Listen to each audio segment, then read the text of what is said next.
Hello student, आपका हमारे YouTube channel पर स्वागत है। दोस्तों, आज हम क्लास 9th की ज्योग्राफी वाली जो बुक है, उस बुक के अगले चैप्टर के बारे में बात करेंगे। इसका नाम है जलवायु। तो जलवायु के जितने भी महत्वपूर्ण पॉइंट हैं, उन सभी के बारे में हम चर्चा करेंगे।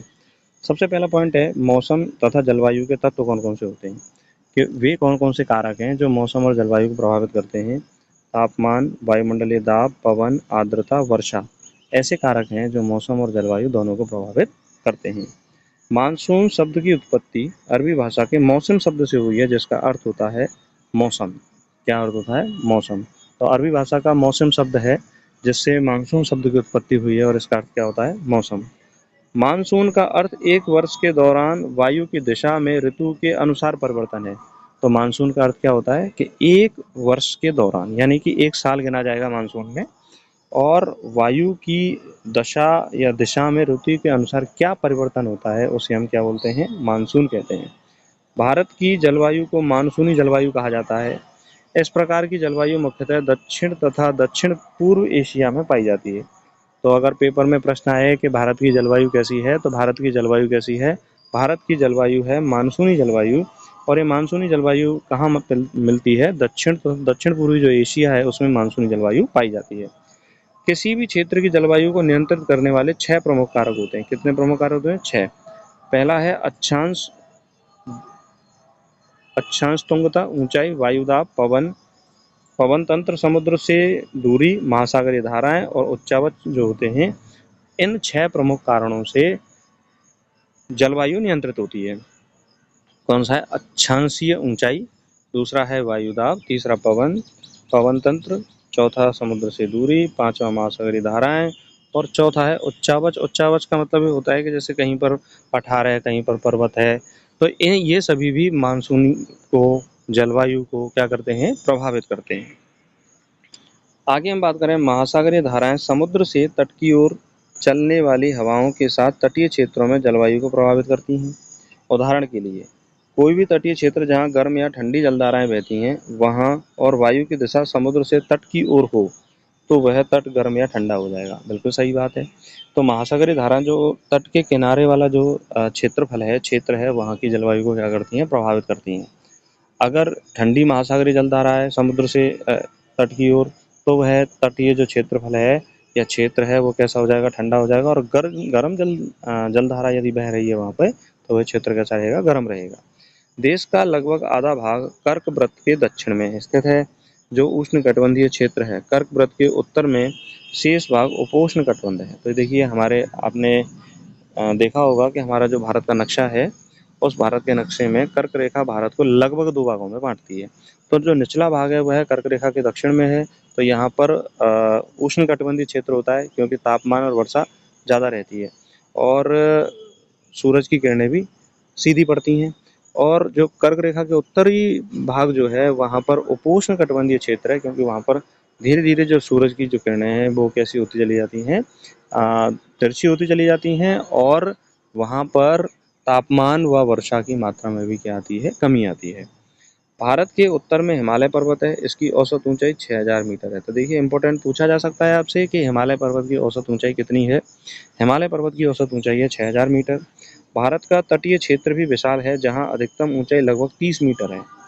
कैसी है? तटीय क्षेत्र की ऊंचाई कैसी है? 30 मीटर है। भारत में जलवायु तथा संबंधित मौसम अवस्थाएं निम्नलिखित हैं। वायुदाब तथा धरातलीय पवनें, ऊपरी वायु परिसंचरण, पश्चिमी चक्रवाती विक्षोभ एवं उष्णकटिबंधीय चक्रवात। तो भारत में जलवायु से संबंधित जो अवस्थाएं हैं, वह कितने प्रकार की हैं? 3 प्रकार की हैं। वायुदाब व धरातलीय पवनें, ऊपरी वायु परिसंचरण, पश्चिमी चक्रवाती विक्षोभ और उष्णकटिबंधीय चक्रवात। एक बल है कोरियोलस बल। पृथ्वी के घूर्णन के कारण उत्पन्न आभासी बल को कोरियोलस बल कहते हैं। इस बल के कारण पवनें उत्तरी गोलार्ध में दाहिनी ओर, दक्षिणी गोलार्ध में बाईं ओर विक्षेपित हो जाती हैं। इसे फेरल का नियम भी कहा जाता है। तो फेरल का नियम कोरियोलस बल की व्याख्या करता है। यह कहता है कि उत्तरी गोलार्ध में जो पवन है वो दाईं ओर मुड़ती हैं, और दक्षिणी गोलार्ध में जो पवन है वो बाईं ओर मुड़ती हैं, और यह आभासी बल क्या कहलाता है? कोरियोलस बल कहलाता है। आगे हम बात करें, जेट धारा क्या है। देखिए, जेट धारा एक सक्रिय पट्टी में क्षोभमंडल में अत्यधिक ऊंचाई 12000 मीटर से अधिक वाली पश्चिमी हवाएं हैं। दोबारा सुनिए, जेट धारा इंपॉर्टेंट है।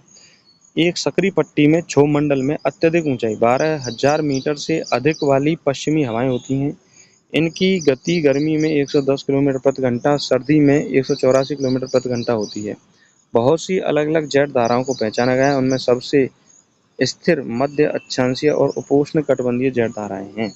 तो मध्य अक्षांशीय और उपोष्ण कटिबंधीय जेट धाराएं हैं वो सामान्यतः कैसी हैं? स्थिर जेट धाराएं हैं।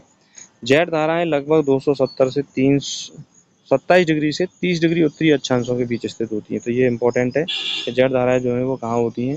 27 डिग्री से 30 डिग्री उत्तरी अक्षांश के बीच स्थित होती हैं। इसीलिए इन्हें उपोष्ण कटिबंधीय पश्चिमी जेट धाराओं के नाम से जाना जाता है। पूर्वी जेट धारा जो उष्ण कटिबंधीय पूर्वी जेट धारा कहा जाता है, गर्मी के महीनों में प्रायद्वीपीय भारत के ऊपर लगभग 14 डिग्री उत्तरी अक्षांश में प्रवाहित होती है। तो जो पूर्वीय जेट धारा जो है वह 14 डिग्री उत्तरी अक्षांश में प्रभावित होती है। दाब की अवस्था में परिवर्तन का संबंध अल नीनो से है, यानी अल नीनो प्रभाव के कारण दाब की अवस्था में क्या आता है? परिवर्तन आता है। अल नीनो क्या है? ठंडी पेरू जलधारा के स्थान पर अस्थायी तौर पर गर्म जलधारा के विकास को अल नीनो का नाम दिया गया है। देखिए, पेरू के जो तट पर ठंडी जो जलधारा है उसके स्थान पर यदि गर्म जलधारा बहने लग जाए तो उसे हम क्या बोलते हैं? अल नीनो कहते हैं। अल नीनो स्पेनिश शब्द है जिसका अर्थ होता है बच्चा, जो कि बेबी क्राइस्ट को व्यक्त करता है, क्योंकि यह धारा क्रिसमस के समय बहना शुरू होती है। अल नीनो की उपस्थिति समुद्र की सतह के तापमान को बढ़ा देती है, यानी अल नीनो प्रभाव के कारण जो समुद्र की सतह का जो तापमान है वो क्या हो जाता है? बढ़ जाता है। नेक्स्ट पॉइंट है, मासिनराम विश्व में सबसे अधिक वर्षा वाला क्षेत्र है तथा स्टेलैक्माइट और स्टेलैक्टाइट गुफाओं के लिए प्रसिद्ध है। तो मासिनराम जो है वो स्टेलैक्माइट और स्टेलैक्टाइट जो गुफाओं के लिए प्रसिद्ध है और विश्व में अधिक वर्षा वाला क्षेत्र होने के साथ ये अधिक वर्षा के लिए भी क्या है? विश्व में ये प्रसिद्ध है मासिनराम। तो इस तरह से दोस्तों हमने इस चैप्टर को पढ़ा। आशा करता हूँ कि आपको ये चैप्टर समझ में आया होगा और बेहतर समझने के लिए इस क्लास को दोबारा देख सकते हो आप, और इन क्लासेस को आप रिवीजन के तौर पर भी ले सकते हो और फास्टली हम जो सिलेबस है उसका हम रिवीजन कर सकते हैं। देखिए, एनसीईआरटी की किताबों से कंपटीशन एग्जाम में क्वेश्चन पूछा जाता है, इसीलिए इन क्लासेस का अध्ययन करना बहुत ज़रूरी है।